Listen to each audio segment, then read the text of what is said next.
હાલ મારી જોડે એક ક્લાયન્ટ મળવા આવેલા હતા. એમને એક શુગર બ્રાન્ડ છે, એ લોન્ચ કરી રહ્યા છે ટૂંક સમયની અંદર.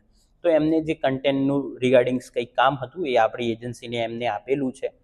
તો એમનો પહેલો ક્વેશ્ચન મારાથી શું હતું તમને ખબર છે કે જયમીનભાઈ, મારે એડવર્ટાઇઝમેન્ટ બનાવવી છે, મારે કેમ્પેન બનાવવા છે, મારે પોસ્ટર્સ ડિઝાઇન કરવા છે, બધી જ વસ્તુ તમારી જોડે કરાવી છે, બટ મારી એક શરત છે. હું કીધું શું શરત છે બોલો સર.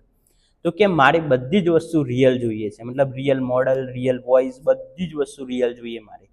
કંઈ પણ એઆઈનો ઉપયોગ થવો જોઈએ નહીં.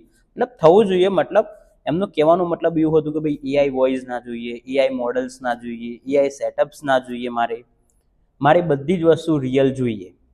તો મેં એમને ક્વેશ્ચન કર્યું, મને તો ખબર જ હતી કે એમને કેમ જોઈએ છે, બટ મેં એમને ક્વેશ્ચન કર્યું મારા જાણવા માટે કે કેમ સર એવું, કે કેમ બધા તો આજકાલ એઆઈ પાછળ ભાગી રહ્યા છે, એઆઈથી જ એડવર્ટાઇઝમેન્ટ કરાવી રહ્યા છે, પોતાનું બજેટ સેવ કરી રહ્યા છે, તો તમે કેમ આટલું બધું બજેટ સ્પેન્ડ કરવા માગો છો ને તમારે રિયલ મોડલ ને રિયલ વોઇસને એઆઈનો ઉપયોગ નથી કરવો.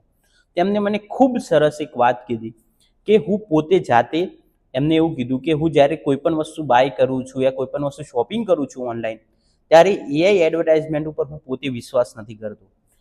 અને એક વસ્તુ સમજો તમે, એમને એ વાત સાચી પણ છે કે એઆઈથી વિડીયો બનાવવા કંઈ બહુ મોટી વાત નથી, રાઈટ.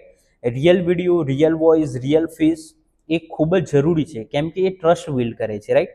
તમે કોઈ પણ એઆઈ વિડીયો જોશો એની અંદર વોઇસમાં પણ કંઈ ઠેકાણા એટલા બધા નથી હોતા, મોડલ્સમાં પણ કંઈ એટલું બધું મજા નથી આવતી. જે રિયલ ફીલ છે કોઈ બી વસ્તુ એડવર્ટાઇઝમેન્ટ પાછળ, એ ટ્રસ્ટ બિલ્ડ કરે છે, અને ટ્રસ્ટ બિલ્ડ થવાથી જ તમારો બિઝનેસ ગ્રો કરે છે.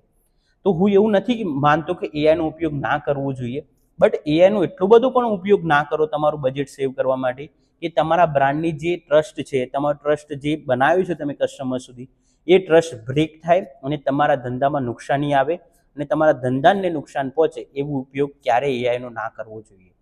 Real model, real face, real કોઈ બી જગ્યા છે, કોઈ બી વસ્તુનું જે સેટઅપ છે એનો ખૂબ માયને રાખે છે એડવર્ટાઇઝમેન્ટની અંદર.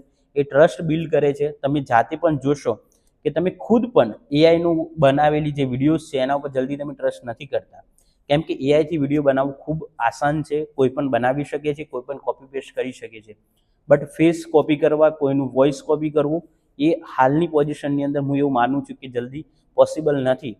અને ટ્રસ્ટ એનાથી પણ બને છે અને એનાથી જ બને છે.